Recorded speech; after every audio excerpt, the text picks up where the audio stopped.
right, so this has to do with 5.1 again, 5.1 practice, but now we're going to deal with the division problems. So I'm going to start off with a relatively simple one. If you look at number 22, it's x squared y to the fourth divided by 4xy. Okay. When you're dividing like bases, you have to subtract the exponents. And what I do is, and what the general rule is, you're supposed to subtract the bottom exponent from the top, okay?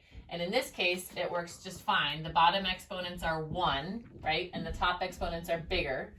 So we're going to rewrite it. 4 stays on the bottom because there's no number bigger on top. The top is going to be x2 minus 1 and y4 minus 1. Because you're subtracting the bottom exponents from the top exponents. So then we end up with x y cubed over 4. And that's your answer. So we're going to do another one. This whole section, you're just subtracting the denominator exponents from the numerator exponents. So you have to identify. Let's do a somewhat trickier one. Let's do one with parentheses. So look at number 34. Number 34 is y x squared y4 squared over 2y, right? To the fourth. Okay. So this one, we have yx squared on top, y fourth to the second power. So we're going to simplify the top first. So I'm just going to rewrite the bottom the way it is and deal with these things first. Okay, I'm going to do this in a few steps. So this is going to be, let's see if we can do it a little neater. The top, I'm just going to rewrite my first two terms, and then I'm going to deal with this. This is being multiplied, so this is going to be y8. Then that whole thing, these two are going to simplify because I have two y terms. This is y to the 1, this is y to the 8. So I'm just going to rewrite it as x squared y to the 8 plus 1 is going to be 9 over 2y to the fourth. Now I have a y term on the bottom with a power of 4, a y term on the top with a power of 9. I have to subtract this exponent from this exponent. So we're subtracting. So this is going to equal x squared over, take it back, x squared y 9 minus 4. So y 9 minus 4 over 2, which then simplifies to x squared y 5 over 2. And that's your answer. When you have exponents with like bases with exponents in numerators and denominators, you subtract the denominator from the numerator. I don't want to go into the other thing because I think on 5.2 we deal with when the denominator is bigger exponent than the numerator, and then in which case you have to subtract the top from the bottom. Blah, blah, blah, blah. Forget that.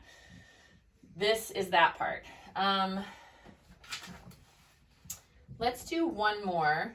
There's a super complex one. If you look at number 42, that's kind of like the grandmother of all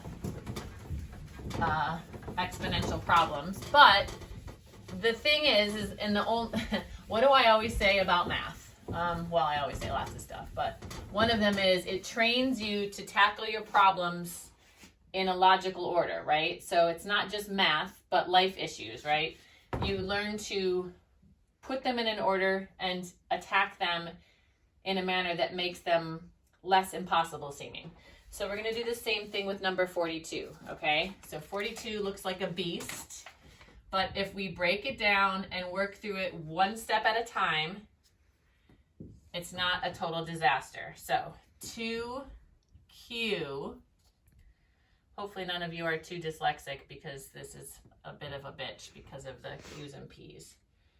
P3 R4 2P3 2, I should make my 2's the same, sorry, 2P3 again, 3 over, oh yeah, this is a good one, QRP3 squared, and then the whole thing, raised to the 4th. Okay, this looks like a beast, but we're just going to do one thing at a time, and we're going to get through it. So what I want to do is I'm going to combine like terms on the top first. Okay, so I'm just going to rewrite the whole thing, but I'm going to combine like terms. So I have 2 and 2. So 2 times 2 is 4, so we're going to lead with 4. I have Q, there's no other Q's. I have P3 and P3. These are being multiplied, so I have to add the exponent. So it's P6. Oops, I forgot my Q. Hang on. 2 times 2 is 4. Only one Q term, so we're going to leave that. P3 times P3 is P to the 3 plus 3, which is 6. R4. And then on the bottom, we still have QRP3 squared, and then the whole thing to the 4th. So look, it already looks prettier, like nicer, more kind, more approachable. All right, so now we're going to deal with the denominator, all this BS down here. We have to distribute this 2 to every single thing in here. So I'm going to rewrite the top, 4QP6R4 over, I have to distribute this 2, so this is going to be Q squared, this is going to be R squared, this is going to be P to the 3 times 2. So I'm going to have Q squared, R squared, P to the 3 times 2 is 6. Now, it's already less creepy. The last thing I'm going to do before dealing with this is simplify all these terms. I have a Q on the bottom, an R on the bottom, a P on the bottom. I have a Q, P, and R on top. They're in mixed order, but it doesn't matter. Here's an instance where, if you notice, the bottom is a squared and the top is a 1.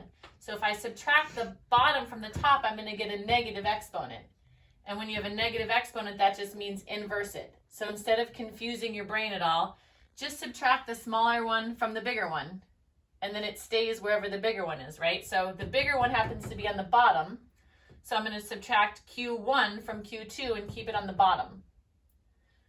So I'm subtracting the smaller exponent from the bigger exponent and keeping it wherever it is, okay?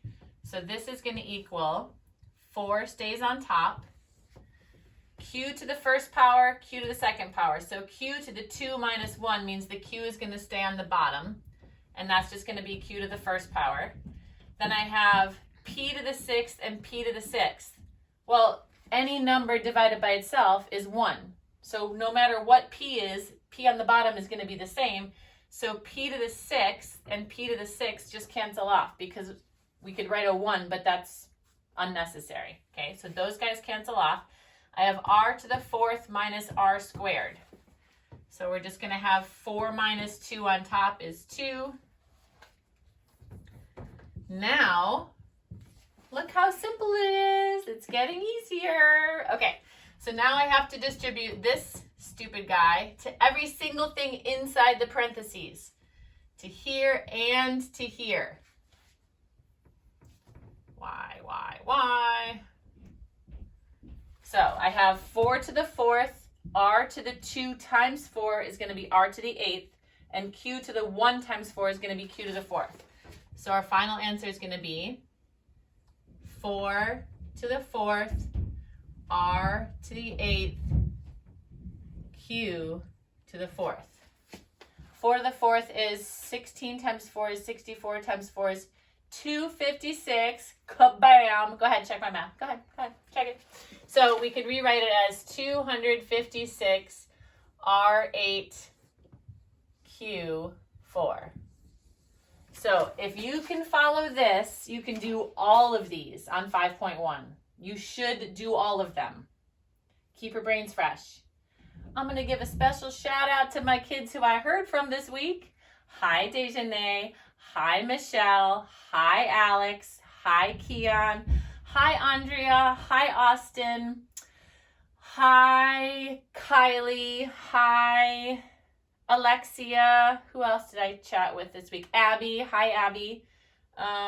Alondra. Nydia. I hope I didn't forget anybody. I think that was it.